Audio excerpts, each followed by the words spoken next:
അസ്സലാമലൈക്കും, welcome back to our channel. അപ്പോൾ ഇന്ന് നോമ്പ് ഒന്നായി. അപ്പോൾ ഇന്ന് ഞാൻ ഇന്നലെ കമ്മ്യൂണിറ്റി പോസ്റ്റിൽ ഇട്ടിട്ടുണ്ടായിരുന്നു നമ്മൾ ഇന്നോട്ട് റമളാൻ വ്ളോഗ്സ് എടുത്താലോ എന്നുള്ളത്.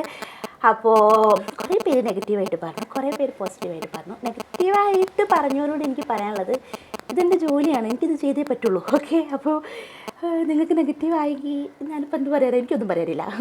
ഓക്കെ, പോസിറ്റീവായിട്ട് പറഞ്ഞ കുറേ പേരുണ്ട് കേട്ടോ. ഓക്കെ, വീഡിയോസ് എടുത്താത്താ കാണാമല്ലോ എന്നൊക്കെ പറഞ്ഞിട്ട്. അപ്പോൾ അവർക്ക് വേണ്ടിയിട്ടുള്ള വീഡിയോസാണ് കേട്ടോ. അപ്പോൾ ഇന്ന് നോമ്പ് ഒന്നാണ്, നമ്മൾ തുടങ്ങുകയാണ്.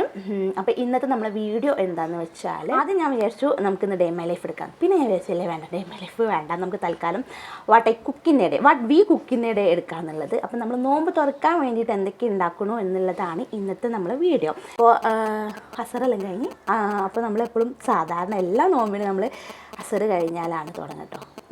ഒരുപാട് നേരത്തെ തുടങ്ങിയിട്ടുള്ള ശീലം നമുക്കില്ല, ഇവിടെ ഇല്ല കേട്ടോ. അപ്പോൾ എന്തെങ്കിലും 2 എണ്ണക്കടികളും പിന്നെ അതേപോലെ പത്തിരി, ചോറ് ഓൾറെഡി ഞാൻ ഉണ്ടാക്കി വെച്ചു കേട്ടോ. ഇവിടെ ഒരാളുണ്ടല്ലോ, ഓന് നോമ്പൊന്നും ഇല്ലല്ലോ. ഓക്കെ, അപ്പോൾ ചോറെല്ലാം ഞാൻ ഉച്ചയ്ക്ക് ഉണ്ടാക്കി വെച്ചിട്ടുണ്ടായിരുന്നു കേട്ടോ. ഇനിയിപ്പോൾ അത്താഴത്തിനേക്കുള്ളത് രാത്രി ഉണ്ടാക്കാമെന്ന് വിചാരിച്ചു. അപ്പോൾ ഓന് തിന്നാനുള്ള ചോറൊക്കെ ഉണ്ടാക്കി വെച്ചിട്ടുണ്ട്. പിന്നെ ചിലപ്പോൾ ഉപ്പ ചോറായിരിക്കും തിന്നാന്ന് വെച്ചാൽ ഉപ്പാക്ക് പത്തിരി ഇടയ്ക്കിടയ്ക്ക് പിടിക്കില്ല. അപ്പോൾ ഉപ്പക്കുള്ള ചോറ് റെഡിയാണ് ഗൈസ്. അപ്പോൾ ചോറിൻ്റെ പണിയില്ല. അതേപോലെ മീൻകറിയും ആക്കി വെച്ചിട്ടുണ്ട്. ഇനി ബാക്കിയുള്ള പരിപാടിയാണ് നമ്മൾ നോക്കാൻ വേണ്ടിയിട്ട് പോകുന്നത്. അപ്പോൾ എന്തായാലും എല്ലാവർക്കും നമ്മളെ റമളാൻ വ്ളോഗിലേക്ക് സ്വാഗതം. എത്രത്തോളം അടിപൊളിയായിട്ട് എടുക്കാൻ വേണ്ടി പറ്റുമെന്ന് എനിക്കറിയില്ല, എന്നാലും എന്നെക്കൊണ്ട് പറ്റുന്ന രീതിയിൽ ഞാൻ എടുക്കാം കേട്ടോ. കഴിഞ്ഞ നോമ്പിനൊക്കെ നമ്മൾ എടുത്തിട്ടുണ്ട്, പക്ഷെ അതിൽ കുറേ ക്ലാരിറ്റി കുറവും പിന്നെ ക്ലിയർ കമ്മിയും ഒക്കെ ഉണ്ടായിരുന്നു കേട്ടോ. എന്നാലും അതിനേക്കാളൊക്കെ കുറച്ചൊരു മെച്ചപ്പെട്ടിട്ടുണ്ട് എന്നാണ് എനിക്ക് തോന്നുന്നത് ഇപ്പോഴുള്ള എൻ്റെ വ്ളോഗ്സ്. നിങ്ങൾ പറയാം കേട്ടോ എന്താ അവസ്ഥ എന്നുള്ളത്. അപ്പോൾ അങ്ങനെയൊക്കെയാണ്. അപ്പോൾ നമ്മൾ ഓക്കെ. പിന്നെ കുറേ പേര് ചോദിച്ചിട്ടുണ്ടായിരുന്നു, തത്ത നെഞ്ചുവേദന എങ്ങനെയുണ്ട്. നെഞ്ചുവേദന എങ്ങനെയുണ്ടെന്ന് വെച്ചാൽ ഇപ്പോഴും വേദന ഉണ്ട്. വേദന ഇങ്ങനെ ഇവിടെ ഇവിടെയൊക്കെ ആയിട്ട് വേദന ഉണ്ട്. പിന്നെ ജിമ്മിൽ പോയതിൻ്റെതാണെന്ന് പറഞ്ഞപ്പോൾ എനിക്കൊരു സമാധാനം. പിന്നെ ഞാനത് അത്ര വലിയ കാര്യമാക്കണില്ല. അപ്പോൾ അങ്ങനെയൊക്കെയാണ്. അപ്പോൾ നമുക്ക് തുടങ്ങാം കേട്ടോ. എല്ലാത്തിലും വോയിസ് കൊടുക്കാൻ പറ്റുമെന്ന് അറിയില്ല, എന്നാലും ശ്രമിക്കാം. അപ്പം എന്തായാലും തുടങ്ങാണ്. അപ്പോൾ എന്തായാലും നമുക്ക് തുടങ്ങാം ഗേസ്. അടുക്കളയിലേക്ക് പോകാം, കമോൺ. അപ്പോൾ ഗൈസ് നമ്മൾ തുടങ്ങാൻ വേണ്ടിയിട്ട് പോവാണ് ഗൈസ്. ഒന്നും തുടങ്ങിയിട്ടില്ല. അപ്പോൾ നമ്മൾ സെറ്റ് ചെയ്യാൻ വേണ്ടി പോവാണ്. അപ്പം നമ്മൾ ഇന്ന് ഉണ്ടാക്കാൻ ഉദ്ദേശിക്കുന്ന ഷേക്ക് കോക്ടെയിലാണ് കേട്ടോ. കോക്ടെയിൽ ഷേക്കാണോ എന്ന് എനിക്കറിയില്ല. ഓക്കെ, കോക്ടെയിലാണ് ഉണ്ടാക്കാൻ വേണ്ടി പോകുന്നത്. അപ്പോൾ അതിനുള്ള ക്യാരറ്റും അതേപോലെ പപ്പായ എടുത്ത് വെച്ചിട്ടുണ്ട്. പിന്നെ നമ്മൾ പത്തിരി ചുടുന്നൊന്നും ഞാൻ കാണിക്കേണ്ട ആവശ്യമില്ല. അപ്പോൾ ഞാൻ പത്തിരി ചുടാൻ വേണ്ടിയിട്ടുള്ള പൊടി അതിലൊക്കെ ഉപ്പൊക്കെ ഇട്ട് വെള്ളം തിളപ്പിക്കാൻ വെച്ചിട്ടുണ്ട്. പിന്നെ നമ്മൾ കോക്ടെയിലിന് ആവശ്യമായിട്ടുള്ള ക്യാരറ്റ് നമ്മളിതാ കഴുകി തോലൊക്കെ പോക്കി കുക്കറിലിട്ട് വേവിക്കാൻ വേണ്ടി പോവാണ്. പിന്നെ ഇതാ ചൂടുവെള്ളമൊക്കെ ഞാൻ അരിപ്പൊടിയിലേക്ക് പാർന്ന് പത്തിരിപ്പൊടി കിളരി വെച്ചിട്ടുണ്ട്. കിളരാന്നാട്ടോ ഞങ്ങൾ പറയാം, നിങ്ങളൊക്കെ എന്താ പറയാന്ന് എനിക്കറിയില്ല. അപ്പോൾ അങ്ങനെ പിന്നെ അത് കഴിഞ്ഞ് നമ്മൾ കുക്കർ അടുപ്പത്ത് വെച്ചു. പിന്നെ കുറച്ച് പഴം മുറിച്ച് വെച്ചിട്ടുണ്ട്. അതിനുശേഷം നമുക്ക് കുറച്ച് ക്യാരറ്റും അതേപോലെ ക്യാപ്സിക്കം പിന്നെ കാബേജൊക്കെ നമ്മൾ മുറിച്ച് സെറ്റാക്കി വെച്ചിട്ടുണ്ട്. പിന്നെ നമ്മൾ പഴം ഒന്ന് വാട്ടിയെടുക്കുകയാണ്. എന്താ ഉണ്ടാക്കാൻ ഉദ്ദേശിക്കുന്നത് വെച്ചാൽ നമ്മളെ പഴം കേക്കും പിന്നെ അതേപോലെ പോക്കറ്റ് ഷവർമയാണ് കേട്ടോ. അപ്പോൾ ചിക്കനൊക്കെ എന്താ പറയുക മസാലയൊക്കെ തേച്ച് സെറ്റാക്കിയിട്ടുണ്ട്. ഇനി അത് പൊരിച്ചെടുക്കണം. പിന്നെ അതിനിടയ്ക്ക് പാൻ വെച്ചിട്ടുണ്ട് നമ്മളെ പഴം കേക്ക് ഉണ്ടാക്കാൻ വേണ്ടിയിട്ട്.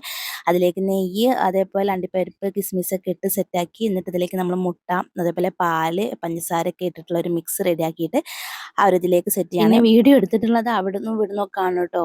മൊത്തത്തിൽ ക്രമത്തിലൊന്നും എനിക്ക് എടുക്കാൻ വേണ്ടി പറ്റില്ല, കാരണം നമ്മൾ 2 പേരും ഒന്നാമത് ഓരോരോ പണി ചെയ്തുകൊണ്ടിരിക്കുകയാണ്. അപ്പോൾ അതിൻ്റെ ഇടയ്ക്ക് നമ്മൾ വീഡിയോ എടുക്കണം. എല്ലാം കൂടെ ഞാൻ എങ്ങനെയൊക്കെയോ എന്നെ കൊണ്ട് പറ്റുന്ന രീതിയിൽ എടുത്തതാണ് കേട്ടോ. പിന്നെ ഞാനിത് പപ്പായൊക്കെ മുറിച്ച് സെറ്റാക്കാണ്.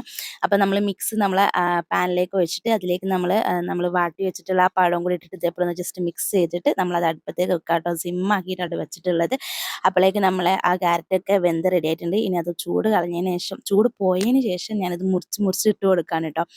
അങ്ങനെ അത് കഴിഞ്ഞപ്പോൾ നമ്മൾ ചിക്കൻ പൊരിച്ചെടുത്തിട്ടുണ്ട്. ഇതിൻ്റെയൊക്കെ അല്ല, ഈ പോക്കറ്റ് ഷവർമേൻ്റെയും അതേപോലെ പഴം കേക്കിൻ്റെയും വീഡിയോ ഞാൻ ഷോർട്സ് ആയിട്ട് റെസിപ്പി ഇട്ടേക്കാം കേട്ടോ. അങ്ങനെ നമ്മൾ പഴം കേക്ക് സെറ്റ് ആയിട്ടുണ്ട്. പിന്നെ അതിലേക്ക് നമ്മൾ കിസ്മിസ് അണ്ടിപ്പരിപ്പൊക്കെ ഇട്ട് കൊടുത്തിട്ടുണ്ട്. പിന്നെ ഞാൻ അപ്പം പാത്രമൊക്കെ കഴുകി വെച്ചു കേട്ടോ. കാരണം എന്താ വെച്ചാൽ എല്ലാപ്പാടും കഴിയുമ്പോൾ പാത്രം കുന്നുപോലെ ആവും. പിന്നെ എവിടെ നിന്ന് തുടങ്ങണം എവിടെ അവസാനിപ്പിക്കണം പൊരിപ്പിക്കണം എന്നൊന്നും ഒരു ഐഡിയ ഉണ്ടാവില്ല. അപ്പോൾ പാത്രമൊക്കെ ഞാൻ ഇടയ്ക്കിടയ്ക്ക് കഴുകി. പിന്നെ കുറച്ച് മൈദൻ്റെ ഒരു മിക്സ് ഉണ്ടാക്കി വെച്ചിട്ടുണ്ട്. അത് നമുക്ക് പോക്കറ്റ് ഷവർമ്മയ്ക്ക് വേണ്ടിയിട്ടാട്ടോ. പിന്നെ ചിക്കൻ പൊരിച്ച് സെറ്റായിട്ടുണ്ട്, പൊരിഞ്ഞ് സെറ്റായിട്ടുണ്ട്. പിന്നെ നമ്മൾ ബ്രെഡ് ഇതേപോലെ റൗണ്ട് ഷേപ്പിൽ 2 ബ്രെഡ് വെച്ചിട്ട് ഒരു മൂടി വെച്ചിട്ട് ഇതേപോലെ ഇങ്ങനെ റൗണ്ട് ഷേപ്പിൽ അത് കട്ട് ചെയ്തെടുത്തിട്ടുണ്ട്. ബാക്കിയുള്ള ഭാഗം എടുത്തിട്ട് ബ്രെഡ് ക്രംസ് ആക്കി, എന്നിട്ട് നമ്മൾ ആ മൈദയിലും അതേപോലെ ബ്രെഡ് ക്രംസിലും മുക്കിയിട്ട് ഇതേപോലെ സെറ്റ് ചെയ്ത് വെച്ചിട്ടുണ്ട്. ഇനി ഇത് പൊരിച്ചെടുക്കണം. നമ്മൾ പോക്കറ്റ് ഷവർമ്മയ്ക്ക് വേണ്ടിയിട്ടാണ് കേട്ടോ. അങ്ങനെ അത് നമ്മൾ പൊരിച്ചെടുക്കുകയാണ്. ഇതേപോലെ ഓരോന്നോരോന്നായിട്ടും രണ്ടെണ്ണമൊക്കെ ആയിട്ട് ഇട്ട് കൊടുക്കേണ്ടത്. ഇത് നമ്മൾ ആദ്യമായിട്ടാണ് ഉണ്ടാക്കുന്നത്. നമ്മളല്ല, ഞാൻ ആദ്യമായിട്ടാണ് ഉണ്ടാക്കുന്നത്. ഇത്താത്ത ഓൾറെഡി ഉണ്ടാക്കാറുണ്ട്. ഇവിടെ ആദ്യമായിട്ടാണ് ഉണ്ടാക്കുന്നത്. അങ്ങനെ ആയി കഴിഞ്ഞപ്പോൾ നമ്മൾ പഴം കേക്ക് സെറ്റായിട്ടുണ്ട്. അത് നമ്മൾ ഓഫ് ചെയ്ത് വെച്ചു. പിന്നെ നമ്മൾ ചിക്കൻ പൊരിച്ചിട്ട് അതിങ്ങനെ നുള്ളി ഇടുകയാണ് കേട്ടോ. നമ്മൾ മിക്സിയിലൊന്നും ഇട്ട് അടിച്ചില്ല കേട്ടോ. കാരണം അങ്ങനെ അടിക്കുമ്പോൾ ഒരു സുഖം ഞങ്ങൾക്ക് തോന്നാറില്ല. അതുകൊണ്ട് അങ്ങനെ അടിച്ചില്ല. അതിനുശേഷം നമ്മളിതാ എല്ലാം നമ്മൾ മുറിച്ച് ആ ഒരു പച്ചക്കറിയൊക്കെ ഉണ്ടല്ലോ, അതൊക്കെ നമുക്ക് കഴിക്കാൻ പറ്റുന്ന എല്ലാ പച്ചക്കറിയും നമുക്ക് ഇതിലിടാം കേട്ടോ. അത് നമ്മളൊരു പാത്രത്തിലേക്ക് ഇട്ടിട്ട് പിന്നെ നമ്മൾ മയോണൈസ് ഉണ്ടാക്കിയെടുത്താണ് കേട്ടോ. പിന്നെ നമ്മൾ ചിക്കൻ പൊരിച്ചിട്ട് നുള്ളി എടുത്തത് അത് അതിലേക്ക് ഇട്ടിട്ട് മിക്സ് ചെയ്ത് കൊടുത്തിട്ടുണ്ട്. പിന്നെ അത് കഴിഞ്ഞപ്പോൾ നമ്മൾ ഈ ഒരു ബ്രെഡിൻ്റെ ഈ ഒരു എന്താ പറയുക, പോക്കറ്റ് ഉണ്ടല്ലോ, അത് നമ്മൾ ഇതേപോലെ 2 കഷ്ണാക്കിയിട്ട് ഇതേപോലെ ഇതിൻ്റെ ഉള്ളിലാണ് ഇനി നമ്മൾ ആ മിക്സ് ഫില്ല് ചെയ്യാൻ വേണ്ടി പോണത് കേട്ടോ. അങ്ങനെ ഫില്ല് ചെയ്യാണ്. നിങ്ങൾക്ക് അറിയുന്നതായിരിക്കും, എന്നാലും ഞാൻ ചെയ്യുമ്പോൾ ഞാനത് പറഞ്ഞു തരണമല്ലോ. അങ്ങനെ നമ്മളിതാ പോക്കറ്റ് ഷവർമ്മ ഓക്കെ, പോക്കറ്റ് ഷവർമ്മ സെറ്റാക്കി വെച്ചിട്ടുണ്ട്. അത് കഴിഞ്ഞതിന് ശേഷം നമ്മൾ പഴം കേക്ക് നമ്മൾ ഓൾറെഡി ഉണ്ടാക്കുന്നതാണ്. പെട്ടെന്ന് ഉണ്ടാക്കാൻ പറ്റുന്ന ഒരു മധുരമാണ് കേട്ടോ.